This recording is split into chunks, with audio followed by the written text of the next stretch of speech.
نہ میری نعت کی محتاج ذات ہے تیری، نہ تیری مدح ہے ممکن میرے خیالوں سے۔ فراز کا یہ خوبصورت کلام نہیں سنا تو کچھ نہیں سنا۔ ویڈیو کے آخر میں زبردست کلام ضرور سنیے۔ احمد فراز کی حقیقت۔ کیا آپ جانتے ہیں کہ احمد فراز کو ایک کمیونسٹ کے طور پر جانا جاتا ہے؟ لیکن آپ کو یہ جان کر حیرت ہوگی کہ احمد فراز کا تعلق ایک سادات خاندان سے ہے۔ جی ہاں، وہ ایک سید گھرانے سے تعلق رکھتے تھے۔ ان کا پورا اور اصل نام سید احمد شاہ تھا۔ بعد میں فیض احمد فیض کے کہنے پر احمد فراز ہو گیا۔ ان کی شاعری پر فیض احمد فیض کا رنگ غالب ہے، شاید اسی لیے انہیں بھی فیض کی طرح کمیونسٹ سمجھا گیا۔ فیض کیا تھے وہ بھی ہم آپ کو اپنی اگلی ویڈیوز میں بتائیں گے۔ فی الحال اس ویڈیو میں ہم آپ کو احمد فراز کی شخصیت کے بارے میں چند حقائق سے آگاہ کریں گے۔ فراز کی شخصیت اور فن کے بارے میں کئی باتیں ہیں جو ہم اپنی آئندہ ویڈیوز میں آپ کے ساتھ شیئر کریں گے۔ آج کی ویڈیو کا موضوع دراصل فراز پر لگی کمیونزم کی چھاپ سے متعلق ہے۔ اس بارے میں تفصیلی طور پر جاننے کے لیے ہماری ویب سائٹ ملاحظہ فرمائیں۔ اختر سعیدی اپنی کتاب دنیائے سخن کے تابندہ ستارے میں لکھتے ہیں کہ احمد فراز سے ایک انٹرویو میں پوچھا گیا کہ ان کی زندگی کا سب سے یادگار واقعہ کون سا ہے، تو انہوں نے بتایا کہ ستمبر 1997 کی بات ہے، جدہ میں ایک مشاعرہ تھا۔ احمد ندیم قاسمی اور امجد اسلام امجد ہمراہ تھے۔ مشاعرے کے بعد ہم نے سوچا کہ عمرہ بھی کر لیا جائے۔ میں احرام باندھے ہوئے تھا۔ جب میں نے طواف ختم کیا تو میرے پاس ایک خاتون آئیں اور انہوں نے کہا کہ احمد فراز کون ہے؟ قاسمی صاحب نے میری طرف اشارہ کیا۔ اس نے مجھ سے کہا کہ آپ سے میرے بابا ملنا چاہتے ہیں۔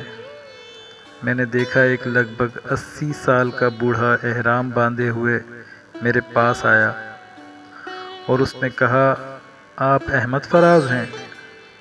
میں نے کہا جی ہاں۔ اس نے میرے ہاتھ چومے اور بے ساختہ کہا، میں عمرہ ادا کرنے آیا تھا۔ یہ اللہ تعالیٰ کا کتنا بڑا کرم ہے کہ اس نے اپنے ہی گھر میں میرے محبوب شاعر احمد فراز سے ملوا دیا۔ فراز نے کہا، یہ میری زندگی کا یادگار واقعہ ہے جسے میں کبھی فراموش نہیں کر سکتا۔ احمد فراز نے شاعری کی کئی کتابیں لکھیں لیکن نعتیہ کلام میری نظر سے نہیں گزرا۔ یقین جانیے اس سے یہی لگتا ہے کہ انہوں نے خود کو اس کام کے لیے مناسب ہی نہیں سمجھا۔ البتہ ایک کلام جو ان کے مجموعے نابینا شہر میں آئینہ میں ملتا ہے، جو انہوں نے نعت کے عنوان سے شائع کرنے کے بجائے ابیات بحضور سرور کائنات صلی اللہ علیہ وسلم کے عنوان سے شائع کیا۔ ابیات بمعنی اشعار۔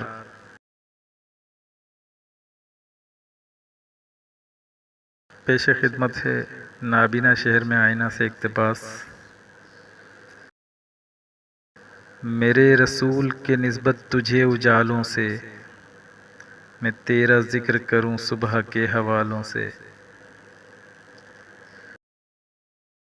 نہ میری نعت کی محتاج ذات ہے تیری، نہ تیری مدح ہے ممکن میرے خیالوں سے۔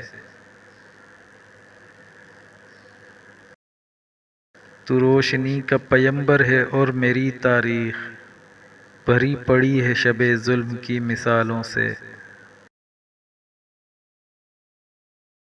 تیرا پیام محبت تھا اور میرے یہاں دل و دماغ ہیں پر نفرتوں کے جالوں سے۔ یہ افتخار ہے تیرا کہ میرے عرش مقام تو ہم کلام رہا ہے زمین والوں سے۔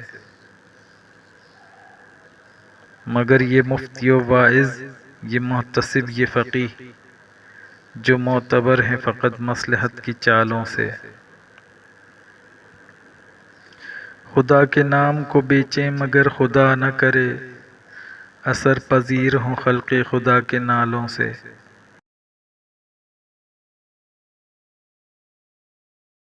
نہ میری آنکھ میں کاجل نہ مشک بو ہے لباس، کہ میرے دل کا ہے رشتہ خراب حالوں سے۔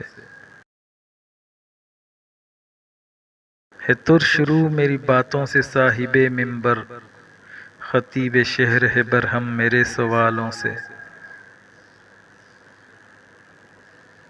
میرے ضمیر نے قابیل کو نہیں بخشا، میں کیسے صلح کروں قتل کرنے والوں سے۔ میں بے بساط سا شاعر ہوں پر کرم تیرا، کہ باشرف ہوں قبا و کلاه والوں سے۔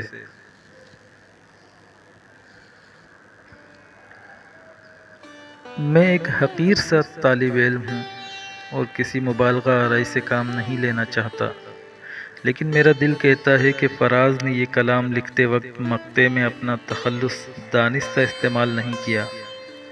حقیقت صرف اللہ جانتا ہے۔ بہرحال مجھے یقین ہے کہ آپ میں سے بہت سے ناظرین کے لیے یہ معلومات، بالخصوص یہ کلام، دلچسپی کا باعث ہوگا۔ اگر پسند آیا ہو تو لائک ضرور کریں، اور اگر ایسی دلچسپ اور بامعنی معلومات حاصل کرنا چاہتے ہیں تو چینل کو سبسکرائب ضرور کریں۔